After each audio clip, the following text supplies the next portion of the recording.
हमारे साथ बीजेपी के सांसद प्रवीण खंडेलवाल जी हैं। प्रवीण जी, जिस तरीके से कल दिल्ली के उपराज्यपाल बीके सक्सेना ने दिल्ली की मुख्यमंत्री की तारीफ की, उन्हें पत्र लिखा, लेकिन उन्होंने अपने पत्र में केजरीवाल पर निशाना साधा। पलटवार करते हुए आतिशी ने भी कहा कि आप गंदी राजनीति ना करें।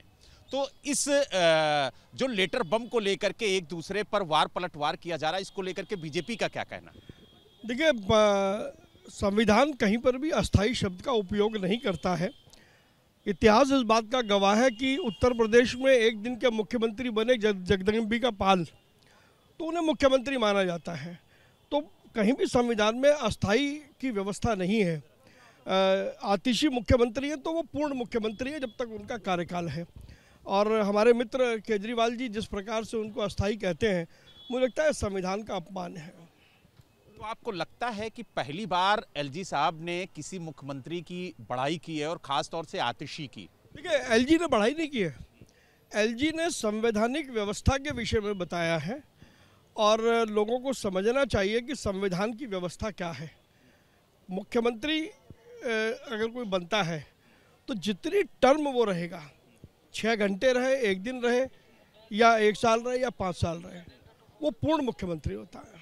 अगर बात की जाए तो एक योजना शुरू करने की बात कही है अरविंद केजरीवाल ने, और कहा कि हम पुजारी और ग्रंथी सम्मान योजना लेकर के आएंगे, जिसके तहत पुजारियों को 18,000 रुपये प्रतिमाह और ग्रंथियों को भी 18,000 रुपये प्रतिमाह दिया जाएगा अगर दिल्ली में आम आदमी पार्टी की सरकार बनती है। इस योजना को किस नज़र से बीजेपी देखती है? देखिए, मैंने बार बार कहा है, अरविंद केजरीवाल गजनी है। गजनी वो है जो चीज़ों को भूल जाता है। पिछले 10 सालों में अरविंद केजरीवाल ने बहुत सारी घोषणाएं की हैं जिनको वो भूल गए हैं। जहाँ तक पुजारियों को देने का सवाल है, तो जब वो मौलवियों को दे रहे थे तब उन्हें पुजारी ध्यान में नहीं आए, तब उन्हें गुरुद्वारे के ग्रंथी ध्यान में नहीं आए। अब चूंकि सामने चुनाव है, तो चुनाव को ध्यान में रखते हुए वो इस प्रकार की घोषणा कर रहे हैं। ये विशुद्ध रूप से चुनावी स्टंट है। अभी मैं मंदिर में अंदर गया था, मैंने वहाँ के पुजारियों से बात करी।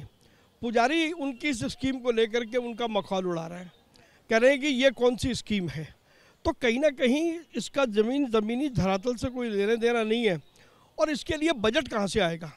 अगर आप सारा सामान इसी में लुटा दोगे तो दिल्ली में विकास कहाँ से होगा, सड़क कहाँ से बनेगी? तो बड़े सवाल हैं। जैसा हम बार बार कह रहे हैं, मैंने कल भी मीडिया को कहा है, ये अरविंद केजरीवाल का विशुद्ध रूप से एक चुनावी स्टंट है, इससे अधिक कुछ भी नहीं है। लेकिन प्रवीण जी, अरविंद केजरीवाल तो कहते हैं कि बीजेपी हमारी योजनाओं को रोकने की कोशिश कर रही है, चाहे वो महिला सम्मान निधि हो, चाहे संजीवनी योजना हो, और इस योजना को लेकर के तो कहा कि अगर इसे रोकेंगे तो पाप लगेगा। पाप किसको लगेगा? ये निर्णय तो अरविंद केजरीवाल नहीं कर सकते, ये तो भगवान को ही निर्णय करना पड़ेगा। और जितनी उन्होंने उपेक्षा की है, ये वही लोग हैं जिन्होंने हमारी सेना के शौर्य पर सवाल उठाए हैं। ये वही लोग हैं जिन्होंने दिल्ली पुलिस की काबिलियत पर सवाल उठाए हैं, और आज ये हमको पाप और पुण्य की शिक्षा दे रहे हैं। इतने कौन से ज्ञानी हो गए? इनके पापों का घड़ा भर चुका है। दिल्ली की जनता ने तय किया है कि वो विधानसभा चुनावों में भाजपा को प्रचंड बहुमत से सरकार बनाएगी। आखिरी सवाल, दिल्ली विधानसभा चुनाव को लेकर के आप लोग प्रत्याशियों की घोषणा नहीं कर रहे हैं, कोई मुख्यमंत्री चेहरा नहीं दे रहे हैं, बारात सज गई है लेकिन दूल्हे का पता नहीं है, ये आरोप लग रहे हैं आप पे। देखिए, भारतीय जनता पार्टी राष्ट्रीय पार्टी है, हमारे समर्पित कार्यकर्ताओं का संगठन है। हमारे यहाँ चुनाव में टिकट देने की एक प्रक्रिया है। हम नीचे मंडल से लेकर के और ऊपर तक जाते हैं।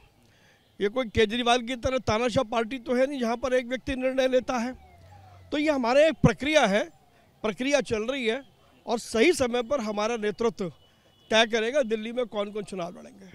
तो आपने देखा, हमारे साथ बीजेपी के सांसद प्रवीण खंडेलवाल जी थे, जिन्होंने साफ तौर से कहा है कि जिस तरीके से पुजारियों और ग्रंथियों को 18,000 रुपये देने का वादा अरविंद केजरीवाल कर रहे हैं, उससे पहले उन्होंने मौलानाओं से किया था, और उन्हें 17 महीने से सैलरी नहीं मिली है। सिर्फ वो झूठ फैला रहे हैं, और जिस तरीके से झूठ के सहारे वो रजिस्ट्रेशन करने की बात कर रहे हैं, वो पूरी तरह से गलत है। और इस योजना का धरातल पर दूर दूर तक कोई औचित्य, कोई अस्तित्व नहीं है।